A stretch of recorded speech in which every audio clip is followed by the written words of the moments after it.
People ask me for my opinions on the Roland SP-404 Mark II update, and yeah, I got a lot to say. That is for sure. I'm dead ass serious.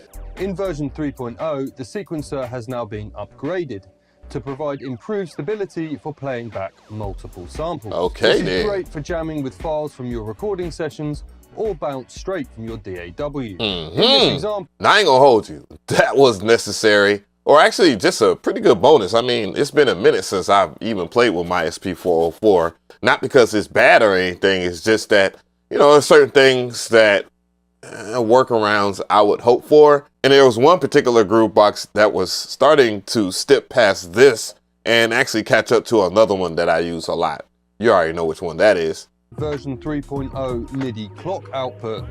I can confidently sync external instruments to my session for expanded performances. If you go to Utility and Bruh, I'm not gonna even lie to you. That actually used to piss me off. That syncing on the Roland SP-404 was a pain in the ass a little bit, even with their own native stuff like the RE series compact, and I'm glad that they recognized that was an issue. Good one for you, Roland. And then go to the Midi menu.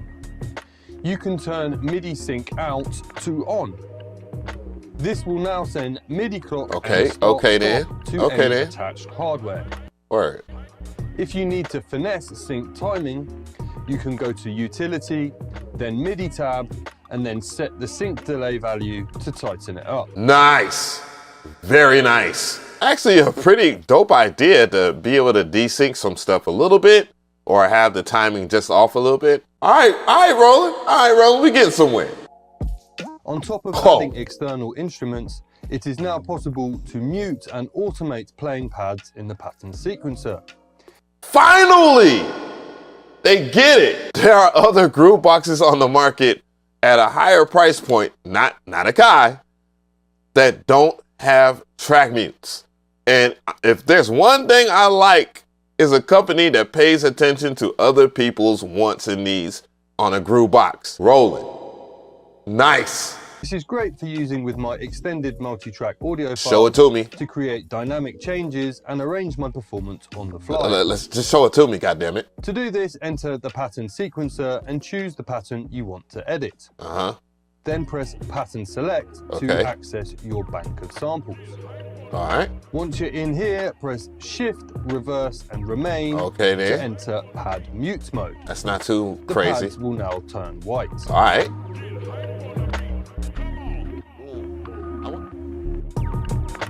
I wonder if you can record that. I wonder if you can record that stuff in there. Mute pads, it will record the pad mute automation and play it back. Oh, yes, and more yes. I don't even think I need to even see any more. All right, we'll see some more. Really cool feature is now, whilst in pattern record, that beat. You can also motion record your effects movement. Oh yeah. This lets me add even more detail and movement to my patterns. To do this, press pattern select and choose your pattern. Yeah.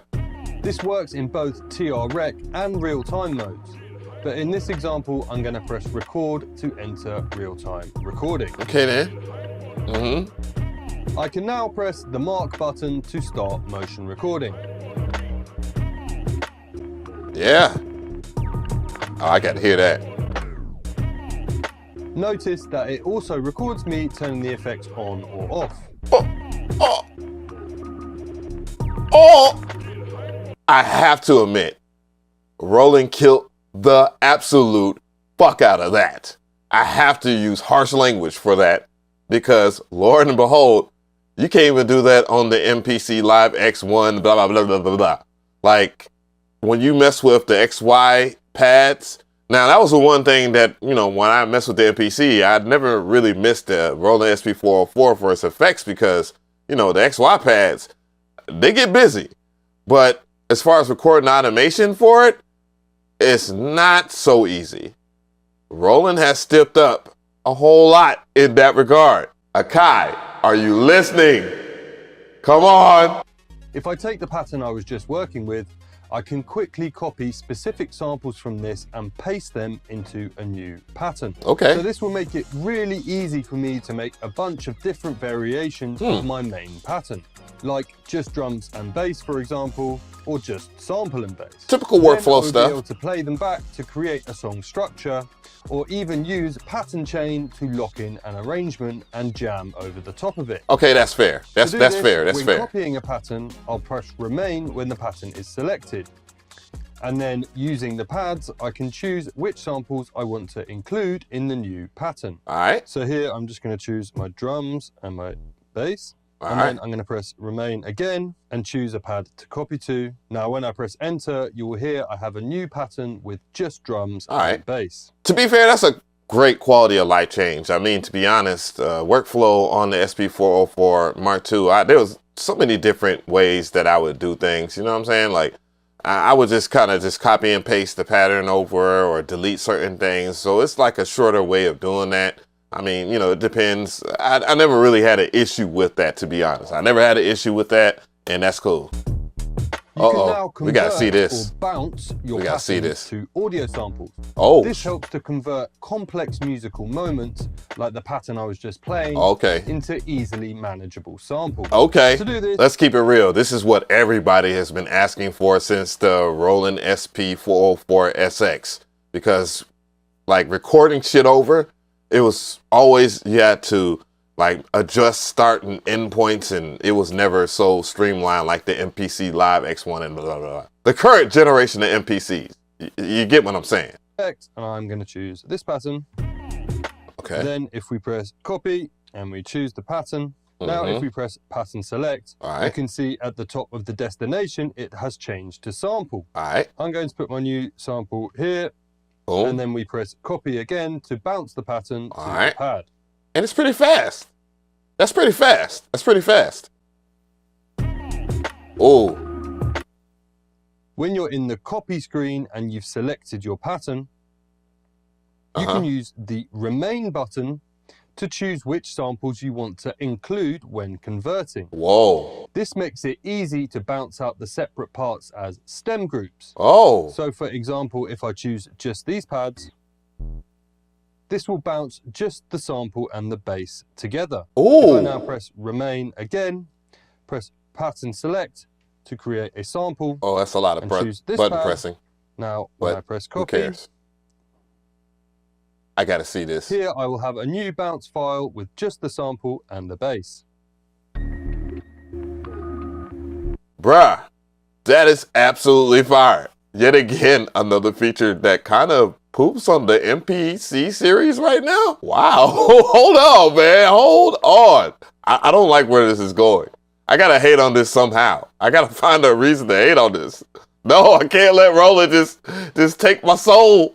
No. The benefit, which helps you get right into your performance, is setting the effect loaded to the MFX button on startup. Okay, so default effects. Press Shift and Pad 13 to enter the utility menu. Then go to the EFX settings menu and use knob C3 to scroll all the way to other.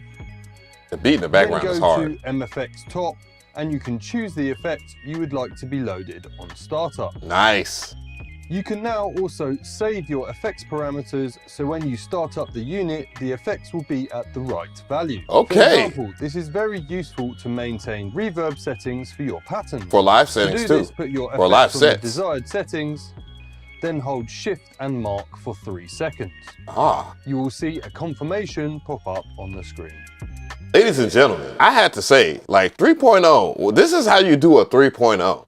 Like, you don't change the overall workflow of the machine or anything like that. You just add things for quality of life.